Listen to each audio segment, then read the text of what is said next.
பலவைகளில அடிச்சு 1 கிலோமீட்டர் தூரத்துக்கு வெறும் ஆணிகளா ரோட்ல போட்டு வச்சிருக்கானுங்க. அதான் இவனுக்கு புத்தி. அப்புறம் அவன் கூட போய் சேர்ந்த உடனே ராமலிங்கத்துக்கு எங்க வரும் புத்தி? ஏயா பிஜேபியில செஞ்சீங்கன்னா புத்தியுமா அடகு வச்சிருவ? உனக்கு காசு போட்டுது, உல்லாச வாழ்க்கையின் உச்சத்துல திரிஞ்சுக்கிட்டு இருக்கிற, அதுக்காக கண்ணு மறைஞ்சு கூடுமா, அறிவும் கூடுமா? மோடி தேர்தல் நேரத்தில் கொடுத்த வாக்குறுதியை பாருங்க. எல்லா விவசாயிகளுக்கும் 1,00,000 ரூபாய் வட்டி இல்லாத கடன் தரப்படும். இல்ல அவன் ஏரியாவில் கூட கொடுக்கல. அடுத்தது பாருங்க, சிறு குறு விவசாயிகளுக்கு இது அதுக்கு மேல சிறு குறு விவசாயிகளுக்கு பென்ஷன். இப்ப இவங்களும் அதிமுகவும் அதிமுகவுக்குன்னு ஒரு கொள்கை இருக்குது, அது ஒரு தனி கட்சி. திமுகவுக்குன்னு ஒரு கொள்கை இருக்குது, அது ஒரு கட்சி. அவங்க எப்படி மக்கள் நல பிரச்சனையோட இணைந்து செயல்படுவாங்களா? அவங்க நம்ம கொள்கையோட இணைந்து போவாங்களா? அவங்க அப்படி கொடுத்து கொண்டு வந்திருந்த இந்த நிலையை 2017 மிஸ்டர் நரேந்திர மோடி ஒரு அமெண்ட்மெண்ட் மாதிரி சட்டம் மாதிரி ஒண்ணு கொண்டு வந்து என்ன பண்ண?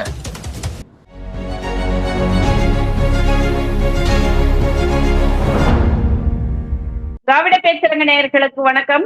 இன்று நம்முடன் நேர்காணலில் இணைந்திருப்பது திராவிட முன்னேற்ற கழகத்திலிருந்து தேர்தல் பணிக்குழு செயலாளரும் முன்னாள் சட்டமன்ற உறுப்பினருமாகிய அண்ணன் இள புகழேந்தி அவர்கள். அண்ணா வணக்கங்கண்ணா. அனைவருக்கும் வணக்கம். கேளுங்கம்மா.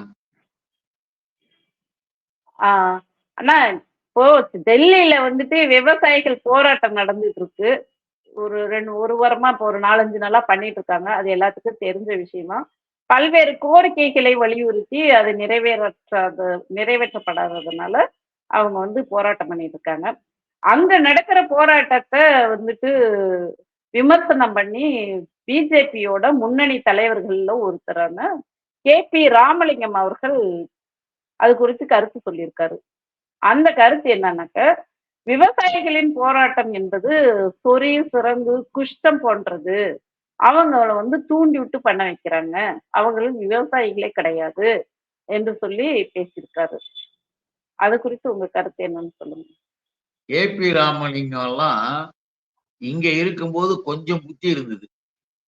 இங்க இருந்து மேல்தாவி போல கீழ்த்தாவி போல மந்தியா போய் தாவன உடனே இருக்கிற புத்தியும் போயிடுச்சுன்னு இதுலன்னு தெரியுது. கொஞ்சம் கூட அறிவு இருக்கா? விவசாயிகளே இல்ல, அது விவசாயிகள் போராட்டமா அப்படின்ற கேள்வி எல்லாம் கேட்கறியே, உனக்கு வெக்கமா இல்ல? அங்க நடக்கிற போராட்டம்னா இந்தியா தானே, இந்தியாவுக்குள்ளதானே இருக்கு. ஒண்ணு இந்தியாவுக்கு வெளியில மியான்மர்லயும் இதுலயுமா பங்களாதேஷ்லயும் நடக்குது இல்லையே, இங்கதான் நடக்குது. அங்க நடக்குதுன்னா அந்த போராட்டத்துல KP ராமலிங்கத்துக்கு புத்தி இருந்ததுன்னா நினைக்கிறேன். அது கிஷான் மோர்ச்சான்ற ஒரு பெரிய விவசாய அமைப்பு, 2 விவசாய சங்கங்கள் அங்க அதை நடத்திக்கிட்டு இருக்காங்க. அந்த போர்க்களத்துல பஞ்சாப்ல இருந்து வராங்க, ஹரியானாவில இருந்து வராங்க. சரி, ஏன் உன் மோடிக்கு அறிவு இல்லையா? பிஜேபி காரன் என்ன புத்தி கட்டவனா? நீதான் பெரிய மேதன்னா அவன்கிட்ட போய் சொல்ல வேண்டிதானே. வரவெல்லாம் விவசாயி கிடையாது, அதனால அடிச்சு விரட்டுங்கன்னு சொல்ல வேண்டிதானே. வருகிறவர்கள் மிக தெளிவாக விவசாய சங்கங்களின் சார்பாக அந்த கொடிகளை எடுத்துக்கிட்டு அவர்கள் ஏற்கனவே கேட்ட அந்த கேள்விகளோடு வெறும் முழக்கங்களோடு வராங்க. டிராக்டர்ல, வண்டிகள்ல, மற்றவற்றை எல்லாத்திலையும் வரும், லாரிகள்ல வரும் பொழுது இதுவரையில் யாருமே செஞ்சது கிடையாது. என்ன தெரியுமா? ஆணிகளை எல்லாம் பலவைகளில அடிச்சு 1 கிலோமீட்டர் தூரத்துக்கு வெறும் ஆணிகளா ரோட்ல போட்டு வச்சிருக்கிறானுங்க. அதான் இவனுக்கு புத்தி. அப்புறம் அவன் கூட போய் சேர்ந்த உடனே ராமலிங்கத்துக்கு எங்க வரும் புத்தி? போட்டு ஆணிகளை போட்டு வண்டி அது மேல வரக்கூடாதாம், வந்தா போயிடணுமா. அது மட்டும் இல்லாமல் கண்ணீர் புகை குண்டு வீச்சு எப்ப வீசுவாங்க?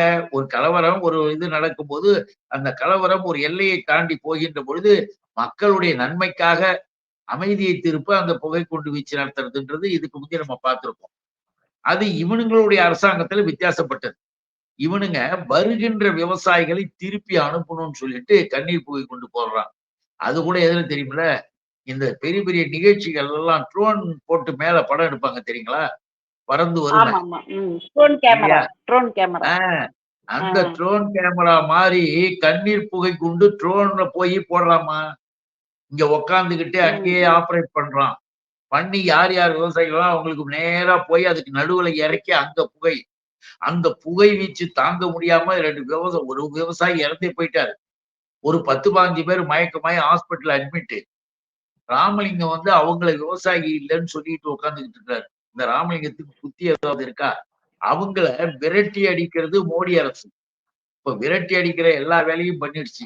இருந்தாலும் கூட அவர்கள் தங்களுடைய போராட்டத்தை தொடர்ந்து செய்துகிட்டு இருக்கிறாங்க.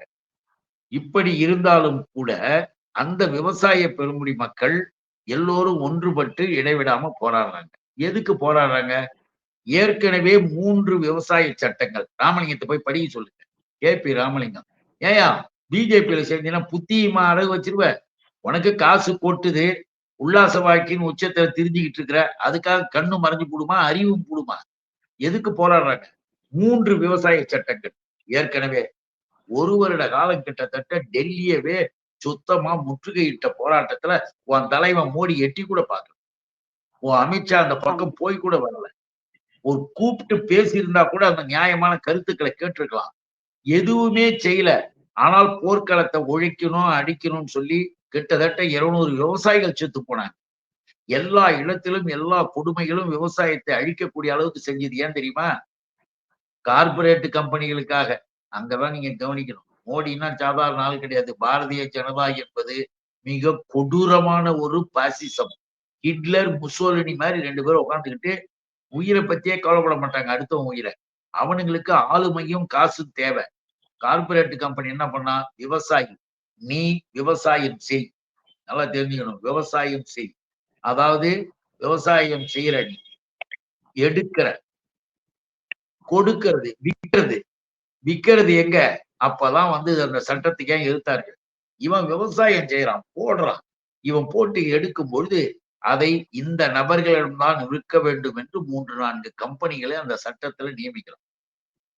இதுவரைக்கும் இருந்த மார்க்கெட் என்னாச்சு? சந்தைகள் என்னாச்சு? எங்களுடைய உழைப்பு, எங்களுடைய வாழ்க்கை என்பதே இல்லாம ஒரு 4 கம்பெனிகள் இருக்குமா? அந்த கம்பெனிகளுக்கு மட்டும்தான் விளைபொருட்களை விற்கணுமா? அதுக்கு ஒரு சட்டமா, அதுக்கு ஒரு திட்டம் கொண்டு வரும்பொழுது அதை எதிர்த்தார். அதற்கு அடுத்ததா இன்னொரு கொடுமை என்ன தெரியுமில்ல? அது மோசம். தொடர்ந்து ஒரு கம்பெனியிடம் விவசாயிகள் 5 வருடங்கள் தொடர்ந்து கொடுத்துக் கொண்டிருந்தால், அந்த கம்பெனியே விவசாயம் செய்கின்ற உரிமையை எடுத்துக்கொள்ளும். அந்த விவசாய நிலத்தின் உரிமையாளர் குத்தகைதாரர் போல அவருக்கு மாதம் பணம் குடுப்பாங்க. வருடத்துக்கு ஒரு தடவ பணம் குடுப்பாங்க. அந்த நிலம் இவர்கள் கையகப்படுத்திக்குவாங்க. இது 3மா? அதனால தான் நான் அப்பயே சொல்றது. எடுத்தல், விற்றல், கொடுத்தல்ன்னு சொல்றது. இந்த 3ம் கார்ப்பரேட் கம்பெனிகளுக்காக இந்த படுபாவிகள் கொண்டு வந்த அந்த சட்டத்தை எதிர்த்து தான் விவசாய பெருங்குடி மக்கள் அன்றைக்கு போராடினார்கள். அந்த போராட்டத்துல 1 வருஷம் முடிஞ்ச உடனே, சரி, சரி அப்படின்னு நிறுத்திக்கிறோம்னா. நிறுத்திக்கிறேன்னு சொல்லும்போது சில வாக்குறுதி குடுத்தான். அந்த வாக்குறுதியில ஒண்ணுதான் குறைந்தபட்ச விலை நிர்ணயம். அதத்தான் கேட்கிறாங்க. ம். குறைந்தபட்ச விலை நிர்ணயத்த இப்ப குடு அப்படின்றாங்க. இவ்வளோ நாள் செய்ய போறேன்னு சொல்லிட்டு செய்யவே இல்ல. அதனால கேட்கறாங்க. அது என்ன தப்பு? இந்த குறைந்தபட்ச விலை நிர்ணயம் அப்படின்றதுக்கு உற்பத்தி பொருளுக்கு குறைந்தபட்சம் என்பது யார் கொடுத்தது தெரியுமா ஆய்வு? எல்லாமே இந்த பயலுங்க நாடக நடிகர்கள் மாரி கேடுகெட்ட நடிகர்கள். எதுக்கு தெரியுமா சொல்றோம்? பாரத ரத்னா இப்ப இயற்கை விவசாயிக்கு குடுத்தாங்கல்ல நம்ம விவசாயி சாமிநாதன் சாருக்கு. சாமிநாதன் இருந்தாரு. அவருக்கு ஆமா. பாரத ரத்னா குடுத்தானுங்க. எப்ப எம்.எஸ். தெரியுமா? சுவாமிநாதனுக்கு. ஆமா. அவர்தான் இந்த குறைந்தபட்ச இந்த உற்பத்திக்கான ஆதார விலை. இவைகள் எல்லாம் ஆய்வு ம். செய்து அவர் தான் அறிக்கை கொடுத்தாரு. அதன் அடிப்படையில் தான் இத கேட்டாங்க. அத நாங்க செஞ்சு சரி, தர்றோம்னு சொன்னானுங்க. அவருக்கே பாரத ரத்னா குடுக்கும்போது அதுக்காக தானே குடுத்தாங்க. அப்ப அவர் சொன்னத செயல்படுத்தலாமே! எப்படி செய்வாங்க? நான் எதுக்கு பாரத ரத்னா தமிழ்நாட்டுல கொஞ்சம் நெஞ்சம் பேரு இருந்தாங்கன்னா, அவங்கள ஏமாத்துறது. பாத்தியாயா? எங்க பிஜேபி மோடி சுவாமிநாதனுக்கே குடுத்துட்டாரு. அப்படின்னு சொல்றதுக்காக.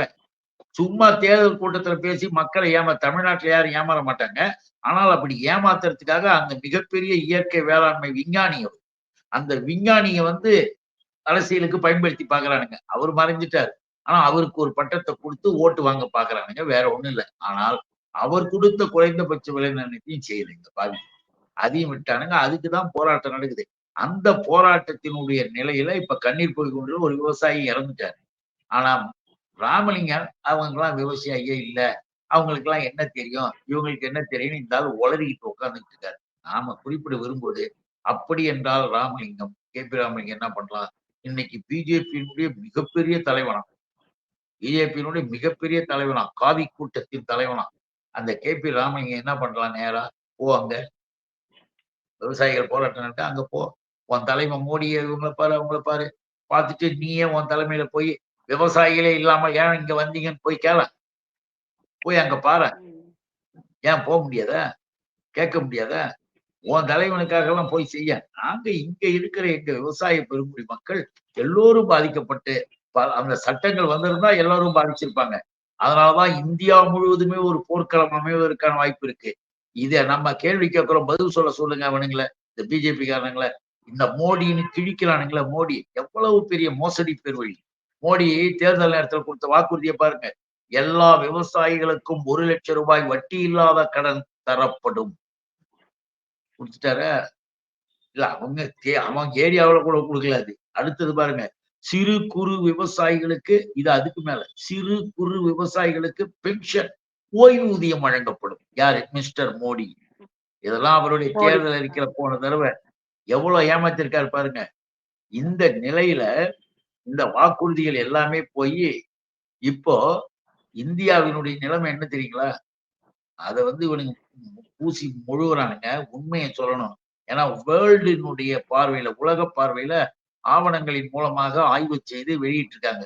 தகவல் தொடர்பு நிலையில இந்தியா உலக நாடுகளின் வறுமை உள்ள நாடுகள், உலக நாடுகளின் வறுமை குறியீட்டில் மொத்தம் 125வது இடம் வச்சிருக்காங்க. 125 இடம்.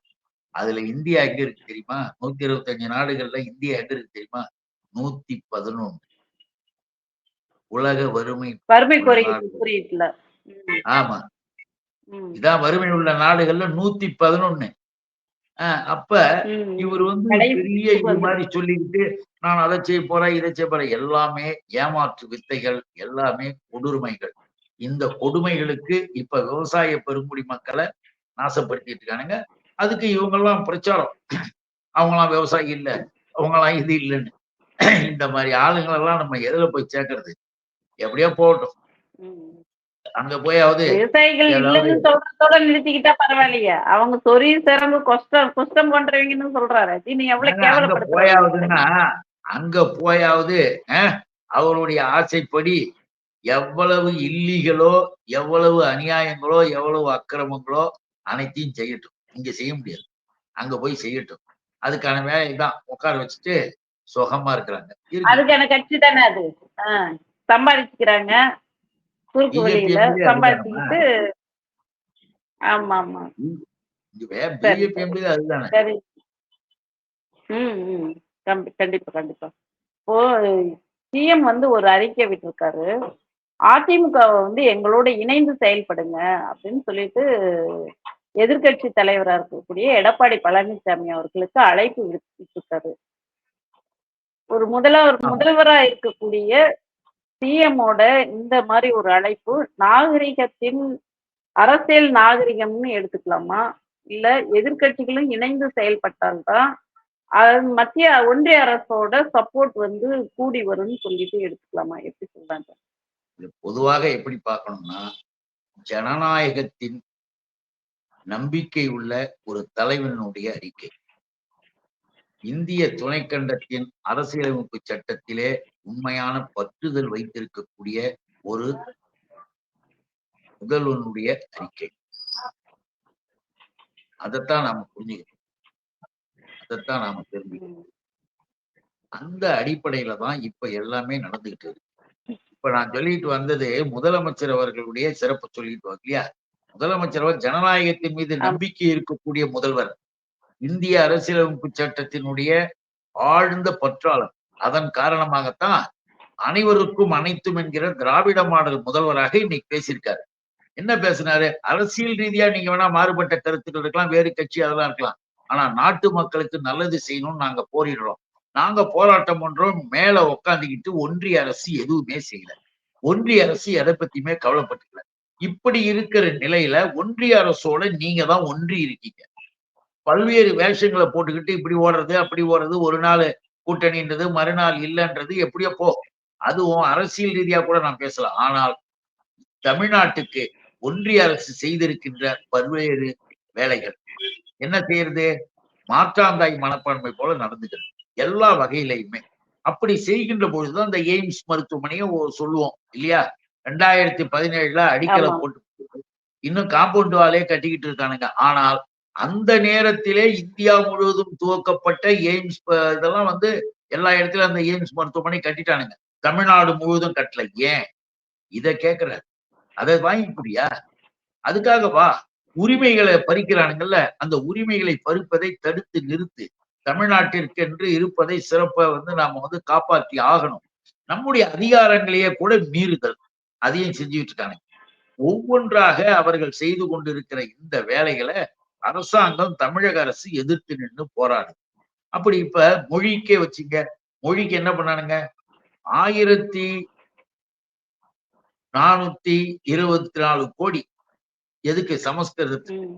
போன தடவை டெல்லி பல்கலைக்கழக சமஸ்கிருத பல்கலைக்கழகத்துக்கு ஒதுக்கிட்டான் போன வருஷம். ஆனா திராவிட மொழிகளான தமிழ், கன்னடம், மலையாளம், தெலுங்கு, இந்த எதுமா தமிழ், மலையாளம், கன்னடம், தெலுங்கு எல்லாம் இந்த 5 மொழிகளுக்கும் கூட ஒடிசாவையும் சேர்த்துக்கிட்டா மொத்தத்துக்கு அவன் ஒதுக்கி இருக்கிறது வெறும் 53 கோடி. ஏன் இந்த பார்ஷியாலிட்டி? செம்மொழி கிளாசிக்கல் லாங்குவேஜுக்கே இப்படி செய்யற இதை நம்ம கேட்கிறோம். இத கேட்கிற போது இப்படி ஒவ்வொன்றாக இப்ப வெள்ள நிவாரண நிதிக்கு 3500 கோடி உடனே கேட்டது பார்லிமெண்ட்ல கேட்டுச்சு, நேராவும் சொல்லியாச்சு, எல்லாம் பண்ணியாச்சு. அதோ வருது இதோ வருதுன்னு ஒரு நாள் சொன்னாங்க. மார்ச் மாதம், அதாவது ஜனவரி மாதம் 27ஆம் தேதிக்குள் வந்துரும் அப்படின்னு சொன்னது யார் தெரியுமா? அமித்ஷா. ஜனவரி 27க்குள்ள உங்களுக்கு வெள்ள நிவாரணத்தை கொடுத்துருவோம்னு சொன்னது அமித்ஷா. ஆனா 0, ஒண்ணுமே கொடுக்கல. இது வரைக்கும் ₹1 கொடுக்கல. அதை நாம கேட்கிறோம். கேட்கும்போது எதிர்கட்சி என்ன பண்ற?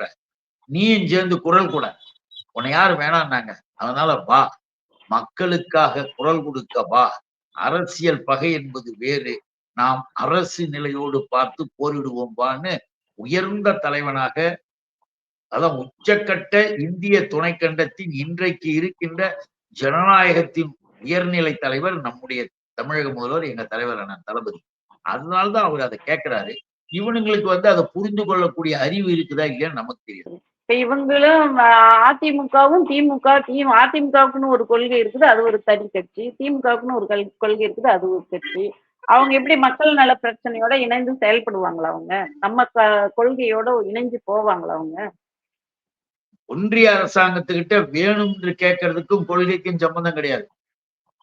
நீ வந்து இப்ப நாம இடஒதுக்கீடுக்காக போராடுவது என்பது வேறு, நாம நம்முடைய உரிமைகளுக்காக போராடுவது என்பது வேறு. இவைகள் அரசாங்கம், மாநில அரசிற்கு ஒன்றிய அரசு செய்ய வேண்டிய கடமைகளே செய்யாம இருக்கிறாங்களா, அதை தான் நம்ம இப்ப கேட்கறதுக்கு உன்னை கூப்பிடுறாரு. உரிமைகளுக்கும் வந்தா உன்னை வரவேற்கலாம். உனக்கு அந்த அளவுக்கு அறிவு இருக்குன்னு நம்ம எதிர்பார்க்க முடியாது. ஆனால் இன்றைக்கு நாம கேட்டுக்கிட்டு இருக்கிறது, ஆமா தமிழ்நாடுல இதை வந்து மக்களுக்கு கொடுக்கணும், இது செய்யணும், அதுக்கு இதெல்லாம் நீங்க செய்யுங்கன்னு சொன்னது ஒண்ணும் தப்பே கிடையாது. அதை சொல்றதுக்கு ஒரு தலைவர் இருக்கிறாரு, அதை செய்யறதுக்கு இவனுங்களுக்கு புத்தி இல்லை.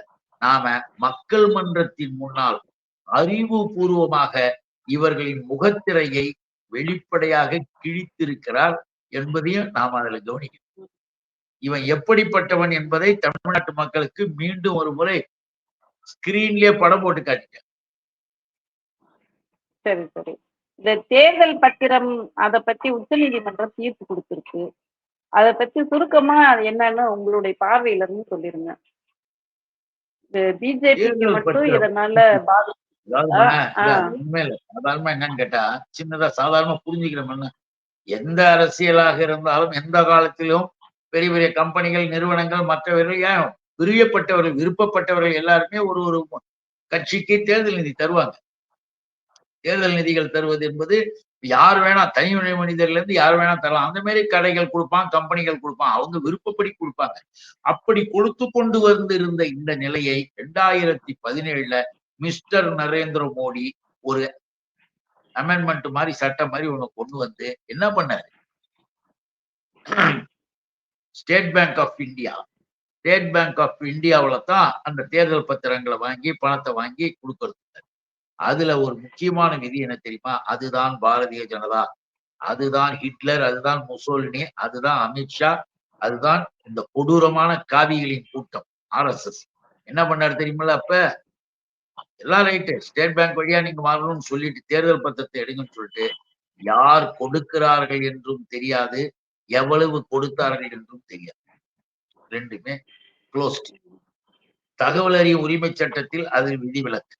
நோ. எப்படியும் தெரிஞ்சுக்க முடியாது. அப்ப என்ன ஆகும்? எந்த கம்பெனி எங்க குடுத்தது என்னன்றது தெரியாது ஒண்ணு.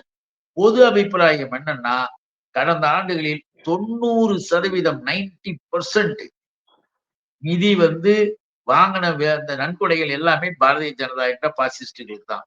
அதுல என்ன ஒரு கருத்து இருக்குன்னா, எல்லாருக்கும் தெரிய வந்தது. ஏன் மறைக்கணும்? ஏன் சொல்லக்கூடாது?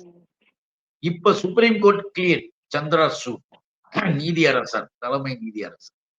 இன்னும் கொஞ்ச நாள்ல 2024ல இவனுங்க வந்தானுங்கன்னா, இந்திய துணைக்கண்டத்தின் நீதிமன்றங்கள், ஜட்ஜஸ், கோர்ட் எல்லாமே RSS ஆக போறானுங்க போல. அந்த வெறியில கீழ்மட்டத்தெல்லாம் உள்ள நுழைஞ்சு பாக்குறானுங்க.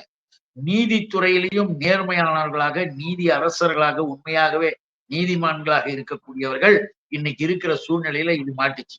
அப்ப அந்த வழக்கு அங்க CPM தான் வழக்கு போட்டுச்சு. மார்க்சிய கம்யூனிஸ்ட் தான்.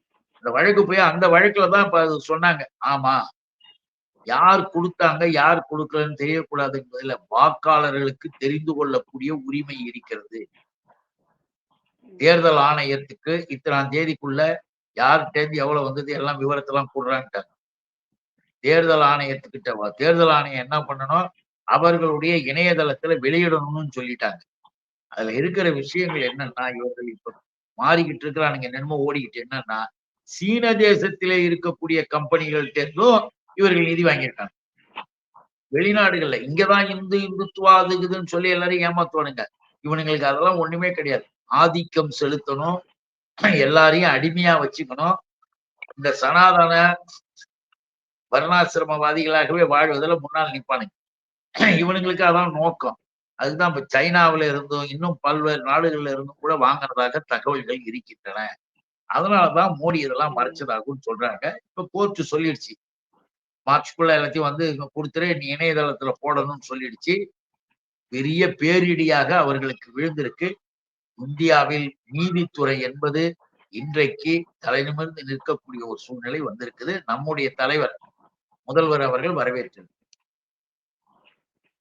மகிழ்ச்சி. இப்ப கொடுத்த பத்திரத்தை எல்லாம் அந்த கம்பெனிகள் எல்லாம் திரும்பி வாங்கிக்குவாங்களா? ஆமா, இது வரைக்கும் கொடுக்க சொல்லிட்டாங்க. நீங்க கோர்ட் ஆர்டர்லயே நீங்க எவ்வளவு ரிசீவ் பண்ணிருக்கோ அதை திரும்பி அதே கம்பெனிக்கு கொடுத்துருங்கடாங்க. இது உள்ளார என்னென்ன பித்தலாட்டம் பண்ண போறானுங்கன்னு நமக்கு தெரியாது. பிஜேபி பண்ணும், RSS பண்ணும். அவர்களுக்கு அதுதான் வேலை. சரி சரி சரிங்கண்ணா. பல்வேறு கருத்துக்கள் நம்மோட சொன்னீங்க. நன்றிங்கண்ணா. வணக்கம். நன்றி, வணக்கம்.